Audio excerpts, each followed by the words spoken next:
manusia. Ya. Ya. Nah, manusia ciptaan kan gitu ya. Nah, jadi kalau dibilang bahwa kita diskusi aja ya, kalau debat nanti nggak kuat nih. Nggak kuat ya. Jadi Baik kalau Pak, dibilang silakan. Kalau dibilang bahwa Yesus itu ciptaan, bukan Pak Ustadz. Bukan. Bukan, karena Pak. ya, jadi teman-teman nih yang khususnya yang Kristen juga biar memahami juga bahwa dia adalah firman yang menjadi manusia. Baik. Begitu Pak Ustadz. Bapak coba buka Wahyu 3:14 Pak. Ya, apa itu Pak kira-kira? Coba dibuka dulu. Wahyu 3 nomor 14. Bentar.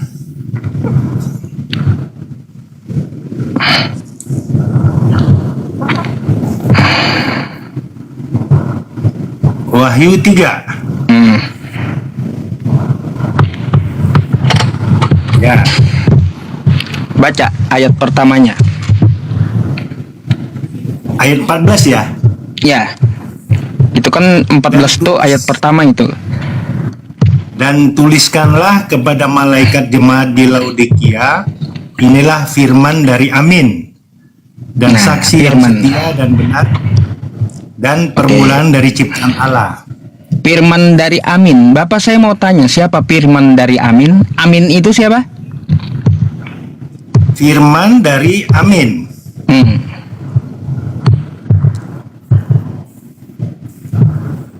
Amin ini siapa Pak Ustadz?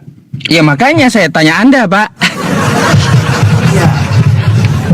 Ya memang begini, kalau kita ada namanya Tritunggal karena Allah Bapa, Allah Anak, Firman yang menjadi manusia, dan Firman itu berada di tengah kita, kan gitu. Pak, Amin di situ saya kasih tahu ya Bapak ya.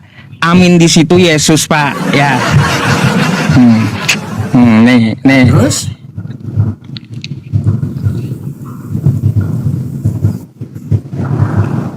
Syukron jazakumullah khair ya yang di YouTube ya, atas saweran-saweran di YouTube itu. Nih, Pak. Dalam Alkitab Yesus disebut sebagai Amin dalam Wahyu 3:14 ya. Nah, coba Anda buka, coba Anda cerna betul-betul firman dari Amin yang diciptakan. Kan gitu.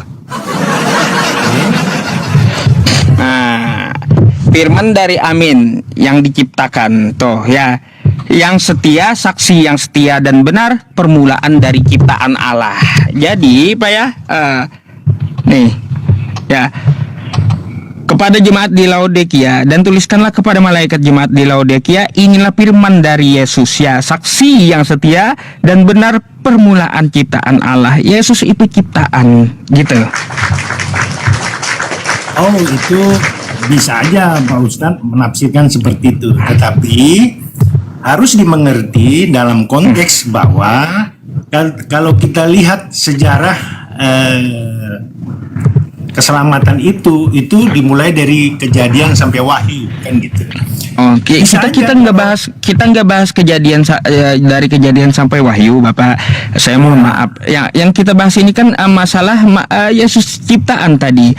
Ini saya tunjukkan dalilnya bahwa Yesus itu ciptaan di kitab Anda gitu loh. Oh, bukan. Itu bukan itu maknanya. Jadi kita boleh lihat, Pak Ustadz lihat boleh di Yohanes 1 ayat 1. Oh, itu Pak, itu catatan Yohanes kan, bukan pengajaran dari Yesus, betul? Oh ya, itu yang diwahyukan. Sedangkan ini pengajaran dari siapa nih kepada jemaat Laodikia ini? Tinta merah ini kan kata-kata Yesus. Ya, itu surat daripada Yohanes, kan gitu. Makanya. Nah, kerangka berpikirnya begini Pak Ustadz, kita berangkat daripada 1 Yohanes 1 itu ya dikatakan. Nah ini penting supaya kerangka berpikirnya itu apa yang disebut dengan Tritunggal itu. Nah jadi kalau dibilang Yesus Sabar Bapak ya. ciptaan- Oh iya, iya. Gini, kena pelanggaran saya nih. Hah? Bentar ya. Kena pembatasan. Nah, karena ada statement ini anakku penjabut nyawaku itu satu yang salah kan gitu. Iya, dua pembatasan pula. Sabar ya Pak ya. Ya, nggak apa-apa Pak Ustadz. Iya, ngeri pembatasannya. Ya, udah. Ya. Jadi diskusi ini ya, sekalian mungkin teman-teman yang memang konsep Tritunggal itu gampang-gampang susah Pak Ustadz. Jadi artinya memang penafsiran daripada Pak Ustadz sebagai yang Muslim ya sah-sah aja gitu. Tetapi perlu kami menjelaskan. Nah ini saya nggak begitu ahli tapi pahamlah tentang konsep Tritunggal kan gitu. Karena di situ juga ada juga nih dari pembicaraan yang saya ikutin Paulus malah dituhankan menurut versinya Pak Ustadz kan gitu. Tapi nggak apa-apa. Gini namanya. Bapak, Ya. itu kan bukan versi saya, tapi versi apologet dari Kristen. Terus Pak, ya tidak ada Yesus itu mengajarkan Tritunggal. Sejak kapan itu Pak? Yesus ngajain Tritunggal. Baik. Jadi Iya, sejak kapan ada Tritunggal itu? memang kata Tritunggal itu tidak dari perkataan Alkitab. Itu oleh bapak-bapak gereja. Tetapi konsep dasarnya di Yohanes 1 ayat 1 itu bahwa pada mulanya adalah firman, ya. Firman itu bersama-sama dengan Allah. Jadi Allah Bapa. Nah, artinya begini Bapak, ya. Iya, Artinya begini, Kristen ini sudah lepas dari ajaran Yesus artinya. Karena mengikuti tidak. paham dari catatan Yohanes, bukan dari Tidak. Yesusnya sendiri. Tidak, jadi begini, ini kan sama dengan kalau Al-Quran sejarahnya, Alkitab itu sejarahnya begitu Pak. Artinya dalam 1 Timotius dikatakan segala tulisan yang diilhamkan oleh Allah itu bermanfaat untuk mengajar, menyatakan kesalahan, mendidik orang dalam kebenaran, dan mereka yang dipakai oleh Allah melalui ilhamnya gitu Pak. Jadi bukan berarti sama seperti ketika Yesus terangkat ke surga itu ada perintah supaya menjadikan semua bangsa muridku kan.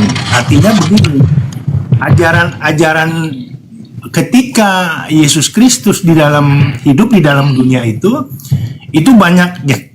Jadi sebenarnya kalau kita lihat dari Injil Pak Ustadz, Matius, Markus, Lukas, Yohanes, sebetulnya kalau itu aja diikutin sebenarnya dasar. Tetapi dalam konteks Alkitab itu dimulai dari Kejadian supaya tahu Yesus itu datang untuk apa misalnya.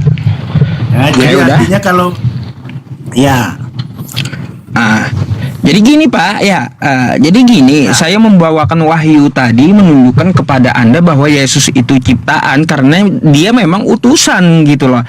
Kan kita dapat lihat di Perjanjian Baru juga kan, di beberapa ayat, Bapa yang mengutus aku, dia yang bersaksi tentang aku, ya. Yohanes 17 nomor 3, aku ini utusan, kata Yesus. Kan kayak gitu. Banyak pengakuan-pengakuan Yesus. Makanya saya bilang Yesus itu ciptaan sesuai dengan Wahyu 3 nomor 14 tadi.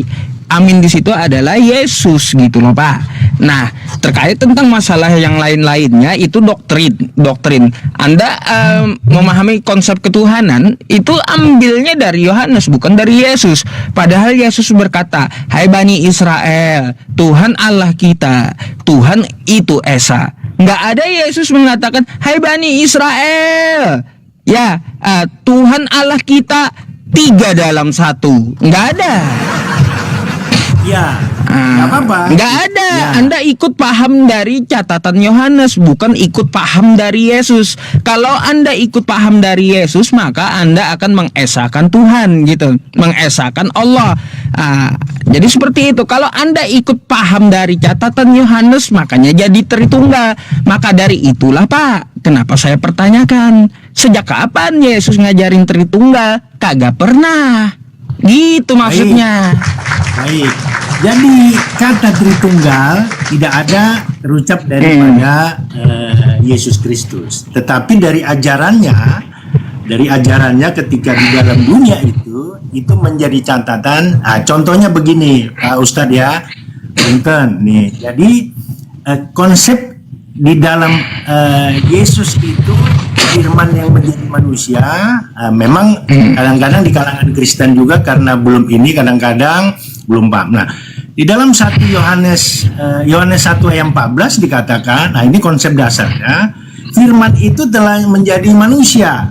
Jadi artinya bukan dicipta, Pak Ustadz. Nah, dan diam di antara kita, artinya di tengah dunia ini, dan telah melihat kemuliaannya, yaitu kemuliaan yang diberikan kepadanya sebagai anak tunggal dan penuh kasih karunia dan kebenaran. Jadi artinya memang pemahaman yang seperti Pak Ustadz ya sah-sah aja ya, artinya ketika berbeda iman itu ya sah-sah aja gitu, apalagi Pak Ustadz sebagai apologet kan gitu ya. Tetapi konsep kalau dibilang kata Tritunggal nggak ada memang Pak Ustadz, tapi Bapak gereja melihat ajaran-ajaran ketiga dalam dunia itu bahwa dialah yang menjadi pertanyaan begini Pak Ustadz, kenapa firman itu perlu menjadi manusia? Kan begitu. Jadi kalau kita lihat makasih banyak riwayatnya dari Kejadian misalnya, kalau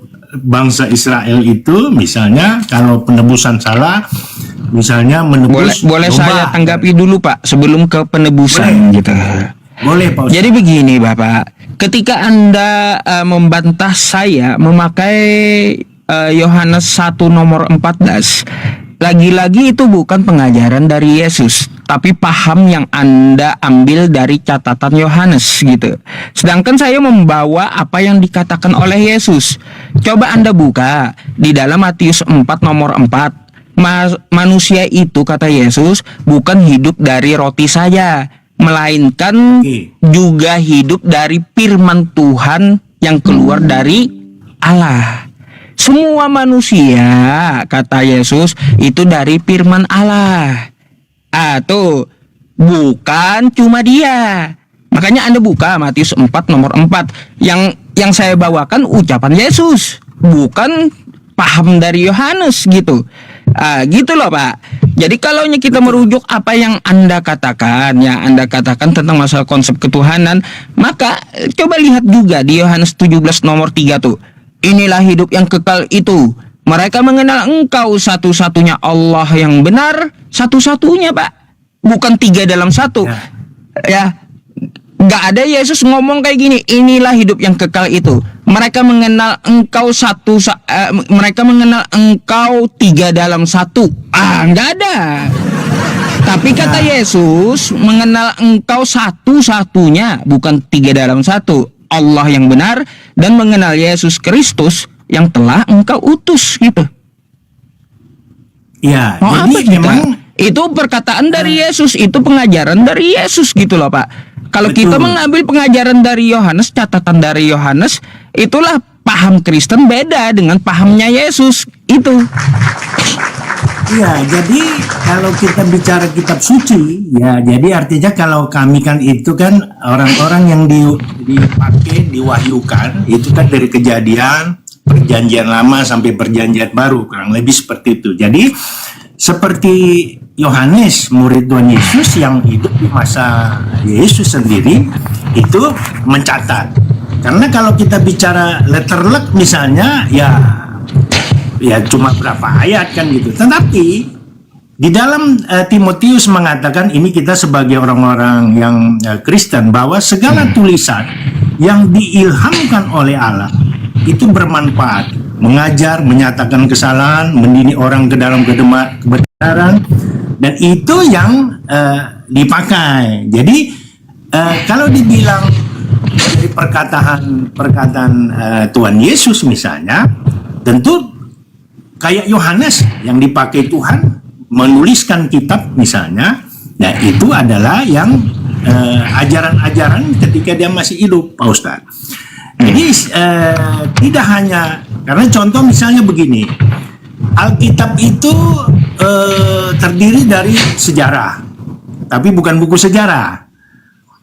Berisi sastra, tapi bukan buku sastra. Ambil contoh begini, saya minggu yang lalu kalau nggak salah ya Pak Ustadz bilang, Alkitab kok ada kata perkosa misalnya. Ini misalnya, nah jadi kalau kita lihat di dalam Alkitab secara utuh, kurang lebih seperti itu, yang seperti saya katakan bahwa dia menyatakan kesalahan, mendidik orang dalam kebenaran. Itu bukan untuk dicontoh misalnya. Bapak kemana-mana bahasnya, Pak. Ya. Iya, melebar bahasnya Bapak itu. Yang mana? Yang mana? Yang Pak Ustadz Iya. Iya. Oke. Masalahnya gini, Pak, ketika saya membawakan ayat-ayat, saya membawakan perkataan Yesus langsung gitu. Perkataan Yesus, bukan perkataan dari Yohanes atau yang lain-lain. Pasti kan tokoh utama di kitab Anda itu adalah Yesus. Ya. Tuhan Anda kan kayak gitu. Maka ikutilah apa yang dia kerjakan, apa yang dia perintahkan gitu. Ngapain ngikutin catatan orang? Nyasar nanti kan gitu. Makanya saya bilang Bang makanya saya bilang Pak ya, gini, bahwa Kristen itu ya tidak mengikuti Yesus. Udah saya bilang sama teman-teman Kristen. Ambil contoh begini Pak Ustadz, bahwa ketika dia masih hidup, perkataan Yesus sendiri mengatakan ini soal Bapa, Firman, dan Roh Kudus. Aku dan Bapa adalah satu. Itu satu statement yang sudah sangat jelas soal Firman yang menjadi manusia itu, Pak Ustadz. Oh, nggak bisa. Iya. Itu kalau kita melihat ke Yohanes 17 nomor 11, Bapak, ya, murid-muridnya juga satu dengan Bapa di surga. Nggak bisa. Beda. Dalam konteks kalau di Yohanes 10:30 itu ya Bapa dan aku adalah satu. Maka kalau kita lihat Yohanes 17 nomor 11-nya, murid-murid dan Bapa adalah satu juga. konteksnya beda, Pak Ustadz. Jadi artinya kan Pak Ustadz bilang harus mengikuti perkataan. Nah ini kita ya artinya saling meluruskan. Jadi perkataan Tuhan Yesus sendiri bahwa Bapa dan aku adalah satu. Artinya itu yang menunjukkan kesatuan, bukan ciptaan, Pak Ustadz. Jadi coba kembali ke karena Pak Ustadz kan sering manusia ciptaan, Yesus manusia. Nah ini